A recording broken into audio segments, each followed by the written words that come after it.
powered by the Montana Television Network. This is the 5:30 News on KPAX, Montana's news leader. Good evening, I'm Jill Valley. And I'm Dennis Bragg. A train carrying Republican members of Congress, including Montana Senator Steve Daines and Congressman Greg Gianforte, to their retreat in West Virginia, hit a truck this morning. The lawmakers are scheduled to spend the next few days at that West Virginia resort. It was for an annual conference they have. Gianforte and Daines were not hurt in the crash. CBS's Mola Lengi has details on the rest of the passengers. Republican lawmakers heading to a working retreat in West Virginia were jolted in their seats when their train collided with a garbage truck at a railroad crossing. It was quite a shock, quite a collision. Startled everyone. A number of people fell on the floor or in the aisle. The accident happened in the rural area of Crozet, Virginia, about 110 miles southwest of Washington. The train jerked very hard and then kept going, and then it came to a pretty quick stop, and everybody knew something bad had happened. One person in the truck was killed and 2 other people were injured. Lawmakers, who were also physicians, jumped in to help, including Congressman Brad Winstrup of Ohio. It was Dr. Winstrup, a former battlefield surgeon, who helped save Congressman Steve Scalise's life when he was shot last year. Congressman Roger Marshall of Kansas, also a doctor, tweeted that he performed CPR on the train conductor and helped 2 people in the cab of the truck. The train hit not the cab itself, but right where the back part of the cab connects to the dump part of the truck. The impact from the collision actually forced the garbage container off the bed of the truck, spewing trash everywhere. House Speaker Paul Ryan was on the train with his family. He called the accident a terrible tragedy and tweeted, "We pray for the victims and their families." Lawmakers left the Capitol this morning for this retreat to work on their legislative agenda. They're still planning to travel to their destination in White Sulphur Springs, West Virginia. Investigators from the National Transportation Safety Board are en route to the crash scene. Mola Lengi, CBS News. Amtrak says 2 of its crew members and 2 passengers were taken to the local hospital. They had minor injuries. Some homeowners in the South Hills area of Missoula were in the dark this morning after a truck pulled down power lines. A delivery truck caused the incident off Garrett Street at 6:30 this morning. The truck made a turn off Garrett, causing its trailer to catch the power line, shearing 2 poles that then landed on 2 nearby homes. Around 350 customers were without power, including Cold Springs Elementary School. Power was restored to the school around 9 o'clock this morning, but some people in the area were still without power until this afternoon. The owner of a home that took the brunt of the hit was on his way to work when it happened. I went to work this morning at about 6:30. The incident caused an estimated $20,000 in property taxes and property damage. University of Montana President Seth Bodner says it's time to take all the analysis and study of the past 2 years and boil it down into a single strategic plan by this spring. And he's challenging members of the University Planning Committee to help develop a plan to reshape UM's entire approach to future learning. The goal of that strategic plan is the center in the presentation Bodner is making this week to faculty, staff, and students. This hour, he's talking to the students. He aims to reset the university's focus. On the practical side, that's driven by a drop of nearly 4,000 full-time equivalent students in the past half-dozen years, forcing a $17 million hit in tuition revenue. Bodner says the school is already making short-term adjustments, but beyond that, he wants to kickstart efforts to boost enrollment, retain students, and help them learn skills for a rapidly changing world. That starts with taking all the work done by previous committees and having the University Planning Committee distill it down into this action plan by May.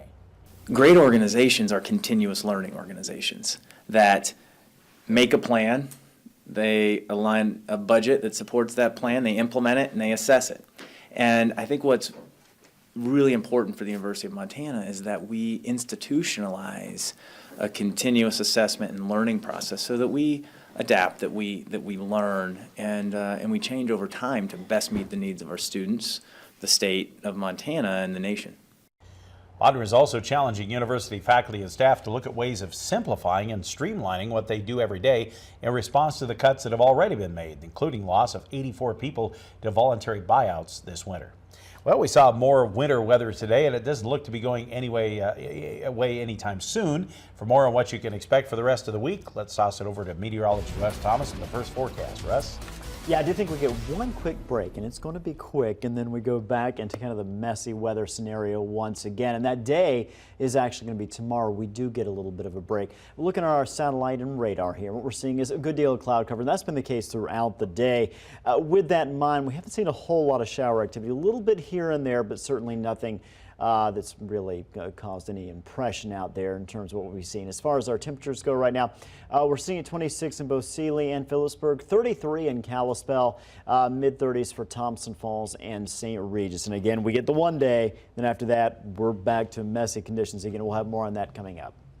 To keep an eye on all these changing conditions in western Montana, all you need is a mobile device. Download the KPAX Storm Tracker weather app to get on-the-go forecasts from our weather team. It's free in the Google Play or the App Store.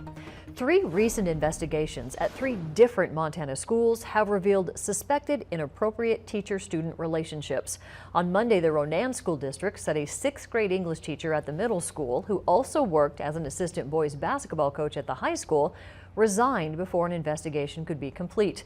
Also on Monday, school leaders in Great Falls said a teacher resigned after the district found substantial, credible evidence of a sexual relationship between the teacher and a 17-year-old.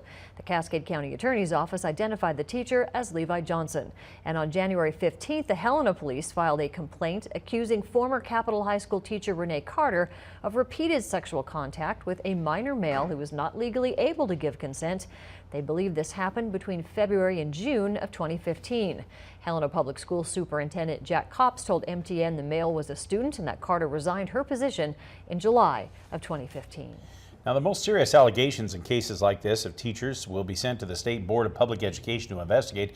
The board oversees teacher certification and can consider the suspension of or revocation of those teacher certificates. MTN's Lindsay Ford spoke to the board about the process of investigating cases like these. The State Board of Public Education can discipline a teacher for a number of reasons, ranging from incompetency and gross neglect to conviction of certain types of crimes and immoral conduct. Student-teacher relationship is, whether they've reached the age of legal consent or not, is still a problem. Board Executive Director Pete Donovan says when it comes to cases of immoral conduct investigated annually, it really varies a lot. I mean, there are some years that we have 1 or 2 cases, and there's other years where we can have 6 or 8. Montana administrative rules say immoral conduct can mirror many state criminal statutes, but it can also be any sexual conduct or intercourse involving a minor or a person the applicant or licensee knows, reasonably should know, or should have known is a student at a public or private elementary or secondary school. Sexual assault, sexual intercourse without consent, indecent exposure, deviant sexual conduct, offenses involving prostitution, endangering the welfare of children. When one of the types of these cases are forwarded to the board, Assistant Attorney General Robert Stutz is contacted. It's Stutz's job to review the case, including information collected by the Office of Public Instruction and the school district where the teacher worked. If the board proceeds with the investigation, a hearing will be scheduled before the board and Superintendent of Public Instruction to consider disciplinary action. In addition to the hearing before the board, the Superintendent of Public Instruction also has the authority to suspend a teacher's license immediately if there's a concern about public health and safety. At the hearing, a teacher can bring in witnesses to defend themselves and have an attorney represent them. Following the hearing, the board can choose to issue a letter of reprimand, suspend or revoke the teacher's certificate. That's why we rely on what's defined in statute and in the board's rule. An accused teacher can also choose to voluntarily forfeit their teaching certificate.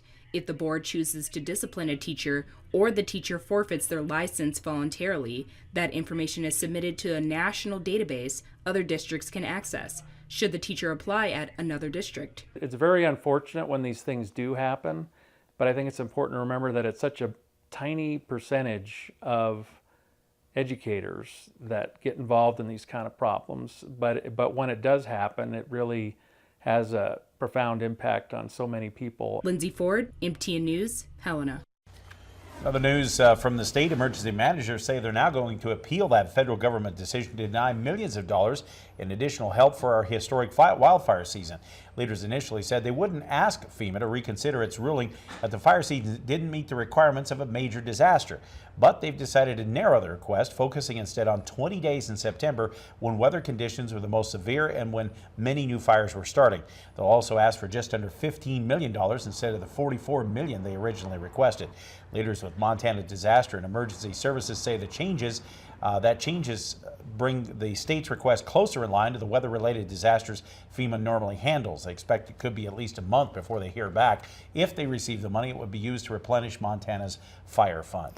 Some medical marijuana providers say they're really happy with these new changes to the rules that were outlined by the Montana Department of Public Health and Human Services. Providers say they like the revisions. Some even called it a great day for the industry. However, others say there still needs to be more change in how Montana handles medical marijuana. In the latest changes, the state added mandatory testing again in place of random testing. Licensing costs for providers with 11 to 49 patients were lowered to $2,500.